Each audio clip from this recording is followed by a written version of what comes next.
भारत के प्रधानमंत्री मोदी जी हैं या डोनाल्ड ट्रंप? भारत के फैसले डोनाल्ड ट्रंप कैसे ले सकते हैं? मोदी जी के रहते डोनाल्ड ट्रंप कैसे तय कर सकते हैं कि भारत कहां से तेल खरीदेगा? पहले दबाव बनाकर भारत का ईरान से तेल व्यापार बंद कराया और अब रूस से तेल खरीदने पर पाबंदी लगाई जा रही है।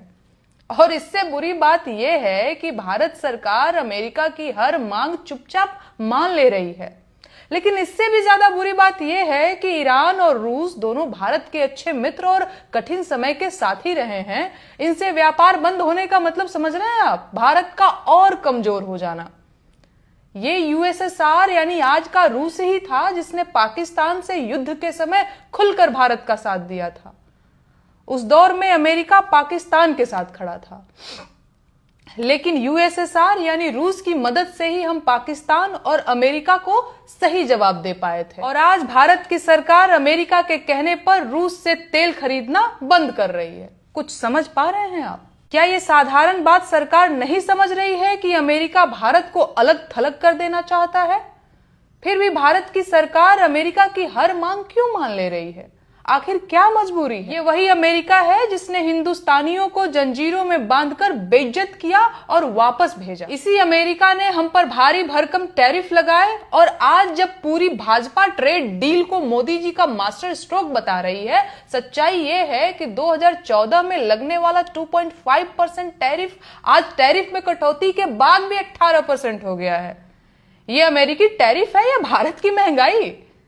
भारत किससे व्यापार करेगा, किससे तेल खरीदेगा, किससे हथियार खरीदेगा, अपने प्रोडक्ट किसे बेचेगा, ये सिर्फ और सिर्फ भारत तय कर सकता है, कोई और नहीं। और अगर भारत ये खुद तय नहीं कर रहा है तो मेरा यकीन कीजिए भारत की बागडोर गलत हाथों में है। गुलाम भारत में भारत के फैसले लंदन में होते थे।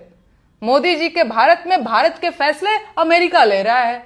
ये विश्वगुरु बनने के लक्षण है या गुलामी के?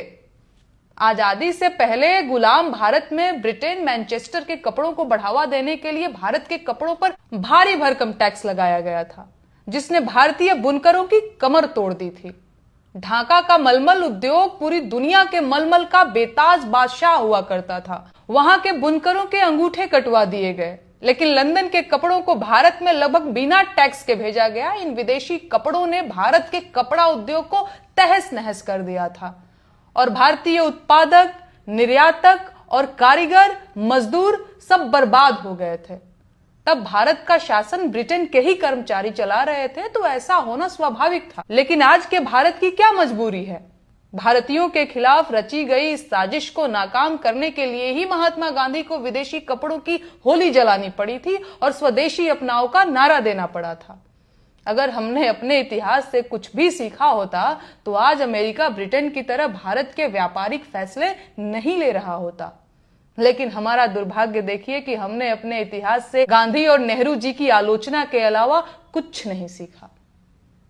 क्या आज के भाजपा नेता और केंद्र सरकार में मंत्री बने बैठे लोग जो सिर्फ और सिर्फ विदेशी गाड़ियां, चश्मे, कपड़े और हर एक चीज विदेशी ही इस्तेमाल करते हैं, क्या वो इस देश को अमेरिकी दादागिरी से निजात दिलवा पाएंगे?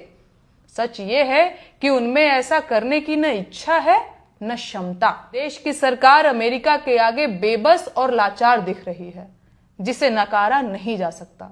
लेकिन हर बार की तरह इस बार भी देश की बर्बादी की ओर बढ़े इस कदम को भी अंधभक्त मास्टर स्ट्रोक बताएंगे।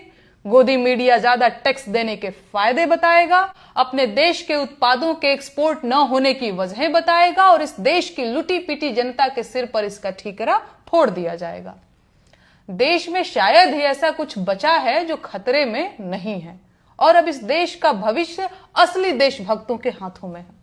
देशभक्तों की पहचान अब और ज्यादा आसान हो गई है। इस वक्त जो लोग भी सरकार से सवाल पूछ रहे हैं कि भारत के फैसले अमेरिकी दबाव में क्यों हो रहे हैं, वो देशभक्त हैं। जो सवाल नहीं पूछ रहे हैं या सवाल पूछने वालों के खिलाफ बोल रहे हैं, वो इस देश के दीमक हैं। दीमक मत बनिए, देशभक्त नागरिक बनिए। सरकार से सवाल पूछिए, अमेरिकी वर्चस्व का विरोध कीजिए।